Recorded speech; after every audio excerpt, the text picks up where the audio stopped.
All right. So final pillar. Final pillar is when Number you bring it six. all together. And I didn't have, this wasn't requested of me, oddly, until really late in my career. And when my boss at the time asked me to put this together, I was horrified because I thought that was their job.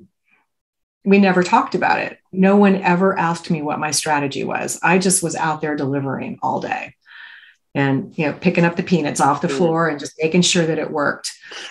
So I thought there has to be a better way. And at that role, the other leaders in the HR organization and I started coming together and thinking about how can we think about this in a really holistic way that includes everyone, but is specific to my function. So the strategy goes as far back as like whatever your company does for your poster, mission, vision, values. Here's what we believe in. Here's our operating pillars as a business. Here's what our goals are and what we're trying to achieve. And if you think about this on a document, that's actually the flow.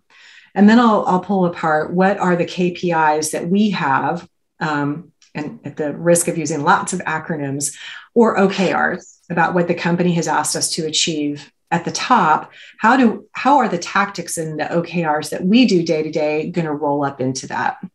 And then I've created a SWOT box, which is your strengths, weaknesses, opportunities, and threats. Where do I need to really dive in and make sure that we're keeping an eye on where our weaknesses or our opportunities are going to be, and then roll that into sort of a blanket statement at the end. This is how we're going to go about it. So there's really 5 elements to an end-to-end strategy, but the hope is that my peers, my other leaders in the organization have complete visibility into the what and the how that I'm working on. We can share it. I can look at theirs as well. My CEO and my founder or my CPO who says, hey, I don't understand. It seems like we're going to get another 100, 200, 500,000 headcount.